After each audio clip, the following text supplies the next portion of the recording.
संसार में लोग कहते हैं, एक बार किन्हीं के हम घर गए तो बच्चों के विवाह संबंध की वो बात कुछ कह रहे थे हमसे। तो हमने कहा बाकी सब तो ठीक है, लेकिन पत्री का मिलान जरूर करना चाहिए, उसकी अवहेलना नहीं करनी चाहिए। तो उनके बच्चे थे, बोले महाराज भगवान राम और सीता जी की पत्री तो पूरे 36 गुण मिले थे, आप लोग बताते हैं, लेकिन जीवन देखते हैं तो कष्ट दिखाई पड़ता है। तो फिर पत्री मिलाने का क्या मतलब हुआ? ऐसा किया। अब बच्चों को संस्कार नहीं होते तो ऐसे प्रश्न करते हैं। तो हमने उनको बताया, और ये प्रश्न बहुतों का होता है। भगवान सीताराम की जैसी पत्री मिली ऐसी दुनिया में किसी की नहीं मिल सकती। ऐसे महाप्रभु विष्णु प्रिया जी का पत्री मिलान का प्रसंग आएगा, अद्भुत मिलान हुआ। लेकिन देखते हैं कि विवाह के बाद फिर वनगमन, फिर राज्याभिषेक, फिर वनगमन, इन लीलाओं को सुना करते हैं। तो इसका अर्थ क्या है? देखिए, केवल जीवन में ऐशो आराम को ही पत्री मिलान की सफलता नहीं मानते। बात यह है कि संसार में पति पत्नी एक दूसरे के पूरक होते हैं। तो जिससे विवाह हुआ वो उस पुरुष के जीवन में उन्नति का कारण बनी या नहीं बनी, वो स्त्री, उस स्त्री के द्वारा उस पुरुष के जीवन का पूर्ण विकास हुआ कि नहीं हुआ,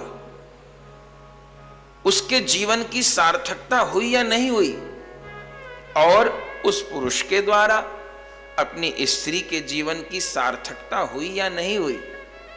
तो ये बहुत लोगों का प्रश्न होता है कि भगवान सीताराम जी के तो 36 गुण मिले थे, फिर जीवन में दुख। अरे भाई, तुमको दुख दिखाई देते हैं, वो प्रिया प्रियतम की आपसी समझ से लीला घटित हुई है। अगर सीता जी न अवतार लें तो राम जी की लीला पूर्ण हो क्या? रावण का उद्धार करने में तो वही माध्यम बन रही है। रावण को दृष्टि डालता है, ले जाता है, वो उद्धार का उपाय बन गई ना, माध्यम बन गई ना। और राम जी रावण का कुल के सहित संहार न करें तो उनका अवतार कार्य पूरा न हो, या दोबारा भी सीता जी वन के लिए पधारती हैं तो अवतार कार्य पूरा न हो। इस विषय पर भी बहुत कुछ कहा सुना जाता है,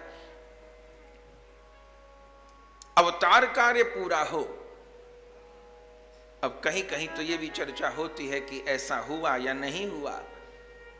गोस्वामी जी ने वर्णन नहीं किया, पर अन्य जगह उपलब्ध है। पर उसका कारण क्या है? कारण यह है कि दशरथ जी महाराज अपनी आयु को पूरी किए बिना भगवत धाम चले गए। कल हमने सुना, राम राम कही राम कही, राम राम कही राम, तनु परिहर रघुवर विरह, राव गए सुरधाम। तो भगवान के विरह में दशरथ जी आयु जितनी थी उतनी पूरी किए बिना, उस समय त्रेता के प्रथम चरण में 1 लाख वर्ष तक की आयु थी। 80,000 वर्ष तो सामान्य जीते ही जीते थे। तो दशरथ जी को 60,000 वर्ष की आयु में तो भगवान प्राप्त हुए, जन्म हुआ भगवान का। ऐसा समझिए आज के समय में 60 वर्ष की आयु किसी की हो जाए। अब फिर भगवान प्रकट भय, लीला हुई, फिर विरह का समय आया तो छूट गया उनका शरीर। तो उनकी लगभग 12,500 वर्ष की आयु बाकी थी। राज्याभिषेक हो गया, राजतिलक हो गया। उसके बाद भगवान राम विचार करते हैं कि अगर मैं अपनी पिता की आयु को पूरी किए बिना अपनी लीला को पूर्ण करूं तो मेरे पिताजी को भी दोबारा जन्म लेना पड़ेगा, क्योंकि आयु शेष है तो आना पड़ेगा। सामान्य किसी के पिता होते तो वो कैसे पुत्र करता, पर वहां तो श्री राम पुत्र हैं। तो श्री राम ने निश्चय किया कि अपने पिताजी की शेष आयु को मैं पूरी करूंगा। मैं इतने वर्ष धरा धाम के लिए आया, लेकिन अब पिताजी की आयु को भी पूर्ण करूंगा। तो सीता जी के जो पुनर्गमन की बात है वो एकदम नहीं है। राज तिलक के बाद लगभग 11 से 12,000 वर्ष तक तो अयोध्या में विराजे, फिर वन गमन की लीला है। अब वो भी किस लिए? भगवान राम विचार किए कि अब मुझे पिताजी की आयु पूरी करनी है, और जिस समय पिताजी की आयु पूरी करूं उस समय मेरे निकट जानकी नहीं रह सकती ना, क्योंकि मैं अपने पिता की अवधि को पूरा कर रहा हूं। तो उनको अब वाल्मीकि जी के आश्रम में रखा जाए, पहला कारण।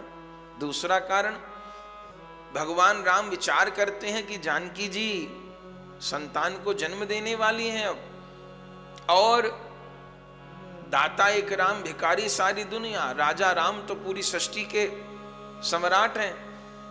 मेरे पुत्र यदि इसी परिवेश में जन्म लेते हैं, मेरे वैभव में, तो एक कठिनाई का समय तो देखा नहीं, हम तो कितनी कठिनाई सहे, 14 वर्ष वन में रहे, क्या क्या हुआ। लेकिन अब तो रामराज की स्थापना हो गई, इस वैभव में, इन सुविधाओं में मेरी संतान अगर जन्म लेती है तो बिगड़ जाने की संभावना है।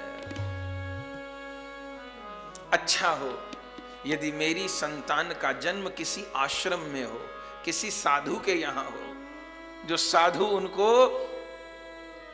सब प्रकार से सुयोग्य कर सके। यह दूसरा कारण है।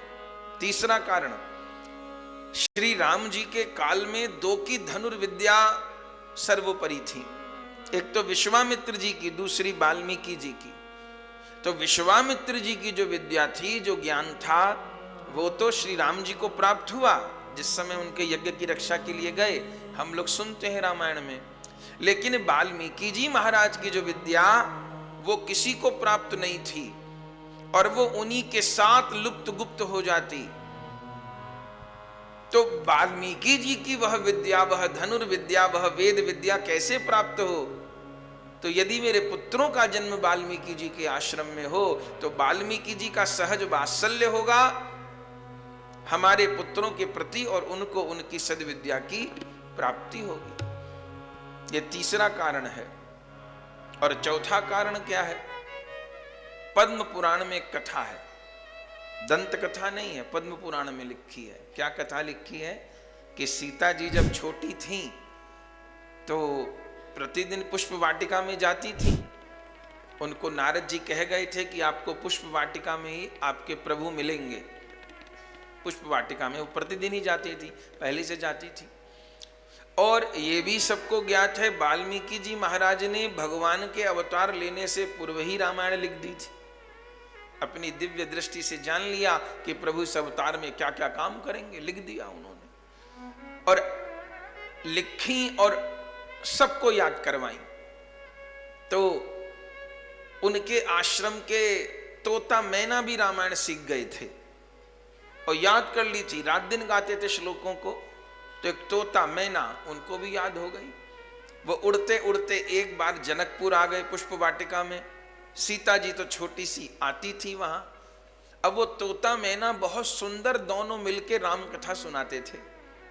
सीता जी सुनती थी और बड़ी प्रसन्न होती थी, मेरे प्रभु की लीला गा रहे हैं। अब पंछी तो पंछी एक दिन उड़ के फिर जाने लग गए कहीं। तब सीता जी ने रोका, अरे तुम मत जाओ, तुम बड़ी सुंदर मेरे प्रभु की कथा सुनाते हो, यहीं रहो, मुझे मेरे प्रभु की कथा सुनाओ। तोते ने कहा, हम लोग कहीं बंद के नहीं रहते, हम लोग तो खुले आकाश के पंछी हैं। कहां से सीखी तुमने ये कथा? हमारे गुरु वाल्मीकि जी ने सिखाई। अरे तो तुमको जाना है, तुम चले जाओ, अपनी इस मैना को छोड़ जाओ। तोते ने कहा, नहीं, ये गर्भवती है, इसे प्रसव करना है, मैं इसको नहीं छोड़ सकता। अब भगवत इच्छा, सीता जी ने हट किया, बच्ची थी उस समय, मैं तो इसको नहीं जाने दूंगी, मैना को तो नहीं, तुमको जहां जाना है चले जाओ, मैं इसके प्रसव की सब व्यवस्था कर दूंगी, इसके लिए घोंसला, इसके अंडा सुरक्षित रहे, उनसे जीव का सब कुछ। और पिंजरे में रोक लिया मैना को। आखिर में वो तोता उड़ा, लेकिन पद्म पुराण की कथा है, वो तोता श्राप देते हुए गया, आपने मेरी इस मैना को गर्भावस्था में मुझसे दूर किया, आपको भी कभी गर्भावस्था में अपने स्वामी से दूर रहना होगा। और वो पंछी उड़ गया, पर उस मैना ने भी शरीर छोड़ दिया। तो अनेक कारण हैं, लेकिन ये विचार उचित नहीं है। गण मिले, पूर्ण रूप में गण मिले, ये प्रमाण है इस बात का कि जानकी जी श्री राम की लीला की पूर्ति करने वाली हैं, श्री राम को पूर्ण करने वाली हैं, और श्री राम जानकी जी को पूर्ण करने वाले हैं। आज घर घर में, नगर नगर में, मंदिर मंदिर में भगवान सीता राम की हम लोग पूजा करते हैं, अर्चना करते हैं। सीता जी से बड़ी बड़ी पतिव्रताएं, जिस समय सीता जी अनुसुईया जी के आश्रम में गईं, तो दुनिया में सबसे बड़ी पतिव्रता अनुसुईया जी को कहा जाता है। तो श्री राम ने कहा ये जगत की सबसे बड़ी पतिव्रता हैं, तो इनको प्रणाम करो और इनसे पातिव्रत्य के गुण सीखो। तो जिस समय रामायण में अनुसुईया जी सीता जी को पातिव्रत्य का महत्व बता रही थी, उस समय अनुसुईया जी ने कहा कि तो लीला हो रही है, इसलिए मैं आपको पातिव्रत्य के गुण बता रही हूं, अन्यथा मैं भी आपसे ही पातिव्रत्य की याचना करती हूं। आपका नाम लेने से सतीत्व प्राप्त होता है, आपका नाम लेके सतियां पातिव्रत्य को प्राप्त करती हैं। तो गण मिले, उसका प्रमाण यह है कि दोनों एक दूसरे के पूरक हुए। श्री कृष्ण रुक्मणी जी के गण मिले, एक दूसरे के पूरक हुए। तो यहां महाप्रभु जी का विष्णु प्रिया जी के साथ विवाह होगा, और विवाह के बाद फिर वियोग वाली लीला भी होगी, जैसे श्री राम जी के विवाह के बाद फिर वन वाली लीला हुई। लेकिन वो वियोग वाली लीला भी जगत का मंगल करने वाली है। श्री राम का वनगमन न हो तो शबरी के बेर को कौन खाए, केवट की नौका में कौन चढ़े, जाम्बवान वानर भालुओं को सदगति कौन दे, जटायु को सदगति कौन दे, निषाद राज गुह को कौन अपनाए, शरभंग जैसे ऋषियों की साधना कौन पूर्ण करे, सुतीक्ष्ण जी अगस्त्य जी इन महात्माओं पर कौन कृपा करे, रावण का कुल सहित उद्धार कौन करे। तो वियोग वाली लीला हुई, पर वियोग वाली लीला भी जगत कल्याण के लिए है।